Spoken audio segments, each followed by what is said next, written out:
I was offered 5 grand for a video, but this was when I was like 19. I was like, double it, and I'll walk outside and I'll give it to a homeless person. And they're like, no, you won't. And I was like, double it. And I was like pacing around my neighborhood for 3 hours convincing this guy, like on the phone, just double the money. I promise the video will go viral and I'll give it to homeless person. I was like, $10,000 just looks better in a title. It'll get more views. I promise your app will do better. A lot of times people, oh boy, it's like they think their videos are better than they are, honestly. And tell them, Jimmy, tell them. I mean, they do that, and they have horrible friend groups because you really are like the type of YouTubers you hang around. It's getting people with the right YouTuber friend group that aren't pussies and will actually tell them when their content's bad and like actually roast it and help them get better in a nice, positive way. Basically what I did was I've somehow found these other like 4 lunatics. 3 of us were college dropouts. 1 was a high school dropout, and 1, I don't know, he just like quit his job. We were all super small YouTubers, and we basically talked every day for 1,000 days in a row and did nothing but just like hyper study, like what makes a good video, what makes a good thumbnail, what's good pacing, like how to go viral. We would just get on Skype every morning, and like some days like I'd get on Skype at 7 a.m. and I'd be in the call until like 10 p.m. and then I'd go to bed, I'd wake up and I'd do it again. We'd do things like take 1,000 thumbnails and see if like there's a correlation to the brightness of the thumbnail to how many views it got. Imagine a world where it's just you working solo and you work 12 hours a day every day for like a year. And you're just grinding, you make a mistake, you learn from it, you grind, you make a mistake, you learn from it, and you do that for like a year.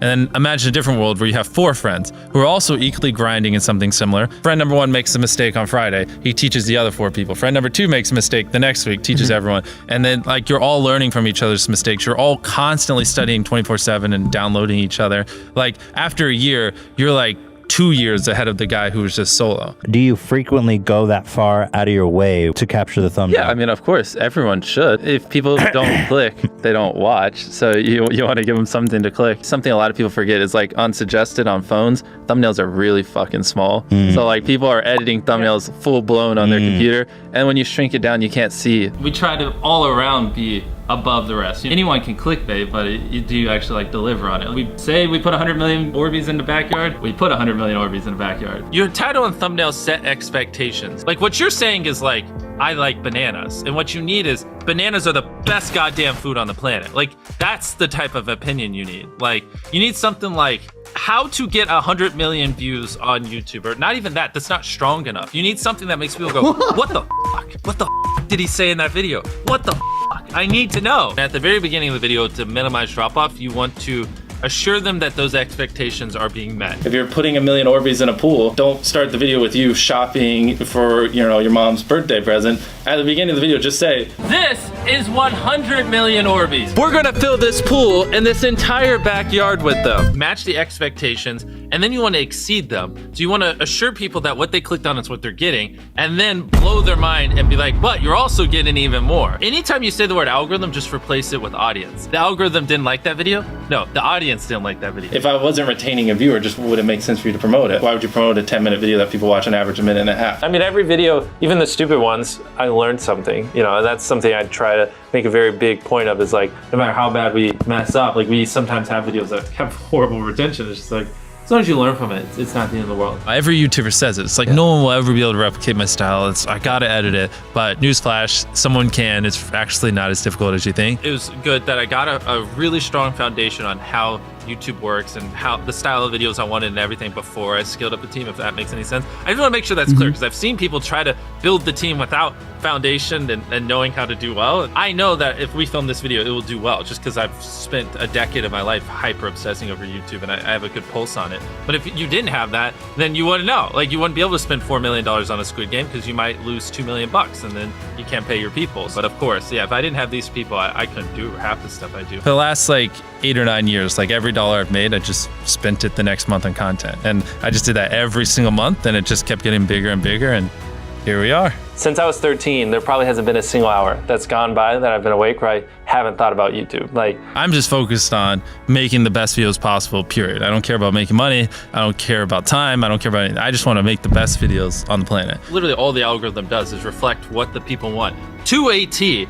And if you deny that, you just make terrible videos and are trying to find a scapegoat. We do our videos in other languages as well. If you Google it, it's like only whatever, less than 10% of the world speaks English. So 90% of the world can't even enjoy your content. And when I realized that, I was like, wait a minute, 90% of the world can't even watch this stuff. Like, we just started doing this like 6 months ago, and it's crazy like how viral some of these videos Wow, are going. 51 million. In Spanish, the guy who does my dubs is the same guy who dubbed Spider-Man. We managed to convince him. So a lot of those comments are like, why does he sound like Spider-Man, or is MrBeast Spider-Man? To me, what's important is click-through rate, getting people to click on your video, and then average view duration, average view percentage, or just relative retention, and having them watch it. A lot of creators think click-through rate is just like the title and thumbnail and did they click it, but a lot of it too is, did they enjoy your last video? Because if someone watches a video of yours and they loved it, you can bet the next time you're recommended, their chance of clicking is a lot higher. Sometimes we're filming for 3 or 4 days, like 10 hours a day,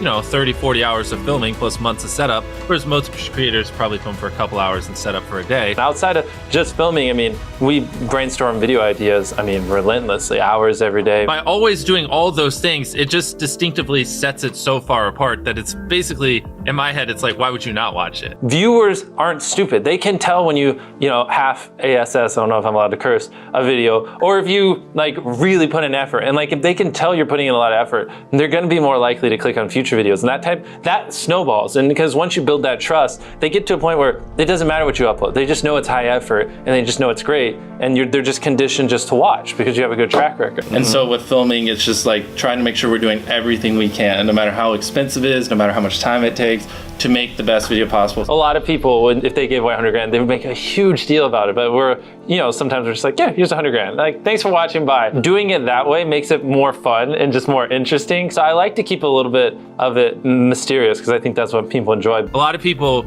aren't willing to put in 10 hours days because they don't like what they're doing. So it's finding what they enjoy, because it is like a long grind. You're doing the for years, not months. So if you don't enjoy it, then you're gonna burn out. I just had the blessing of finding what I loved at a young age. So because to get to this level, it takes, a decade. Most people don't find what they love till their young 20s. So they'd be where I'm at in their 30s. Yeah. I just lucked out and found it when I was really young. Living your life chasing a nicer car and a bigger and bigger box to live in is kind of a dumb way to go about life. I actually, funny enough, I lived in a super below average home.